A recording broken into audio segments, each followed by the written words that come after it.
J'aime quand l'explication d'une anecdote historique peut prendre une autre tournure selon une interprétation qu'on peut en faire. L'église de Saint-Wenceslas a été construite au milieu de la route pour éviter d'acheter des terrains d'un côté ou de l'autre et de favoriser un propriétaire terrien aux dépens d'un autre. Dans la région, plusieurs sources d'eau magique sont répertoriées. Ici, on en plaçait une à Saint-Wenceslas pour expliquer l'emplacement de l'église. C'est l'idée derrière cet enfant naquit au milieu d'une route de campagne. Cette histoire-là, c'est un acériculteur de Saint-Wenceslas qui me l'a raconté. Je roulais sur les routes de campagne qui traversent les terres à Saint-Wenceslas quand j'ai vu de la fumée blanche s'élever d'une petite maisonnette. Tu sais, j'ai arrêté parce que sentir l'eau d'érable qui bouille, c'est vraiment une odeur agréable. Dans la cabane, il y avait un homme d'un certain âge là, qui était là, puis qui s'occupait de faire bouillir. Il était grand avec des cheveux blancs. À côté de lui, il y avait une petite fille, une petite brunette là, de 3-4 ans, qui jouait par terre, qui dessinait avec ses craies sur le plancher de béton de la cabane à sucre. Ils m'ont salué, puis le monsieur a baissé le son de la musique pour me demander qu'est-ce que je faisais là. J'ai dit que je me promenais, puis il m'a invité à rentrer, puis à goûter à du réduit. Ça, c'est de l'eau d'érable qui a un peu bouilli, mais qui n'est pas encore du sirop. Fait qu'il m'a mis ça dans un petit verre avec un peu de rhum. J'ai goûté. C'était chaud, c'était un petit peu épicé à cause du rhum. C'était vraiment bon.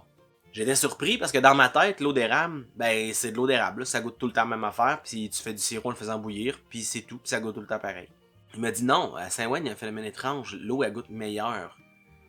Puis là, il m'a demandé si j'avais remarqué que l'église au village de Saint-Ouen a l'air d'être au milieu de la rue. Fait que là, j'ai dit oui, puis j'ai dit que je le savais, qu'à l'origine, ils voulaient pas vendre les terres pour construire l'église à un gars d'un bord ou de l'autre de la route pour pas favoriser quelqu'un. Fait que ils ont décidé de construire l'église sur la route et de contourner des deux côtés. Il m'a dit oui, ça c'est l'explication officielle, mais la vraie explication, je vais te la raconter.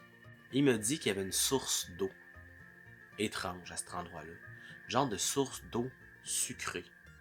Puis que c'est ça qui alimentait tous les érables de la région. Puis tu sais, comme c'est une eau précieuse, il y a des gens qui ont voulu l'exploiter, puis là ça aurait peut-être fait que les érablières auraient moins bien fonctionné. Fait que ils ont décidé au début du village de construire l'église par-dessus cette source-là pour la protéger. C'est là que la petite fille, elle me dit que son papa il était rentré dans l'église et qu'il était pas ressorti. Là j'étais comme intrigué. Puis là, le bonhomme il me dit que la source, des fois, ben, elle avait besoin d'un petit coup de pouce. Elle devenait moins sucrée, puis ça avait comme une influence sur le sirop. Puis là, il m'a répondu que le père de la petite était diabétique. Tu sais, son sang était plus sucré que la normale.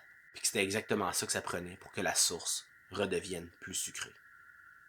J'ai déposé mon verre, puis je suis parti. Puis j'ai plus jamais consommé de produits d'érable de ma vie. Sais-tu pourquoi? Parce qu'on sait jamais avec qui elle a été sucrée.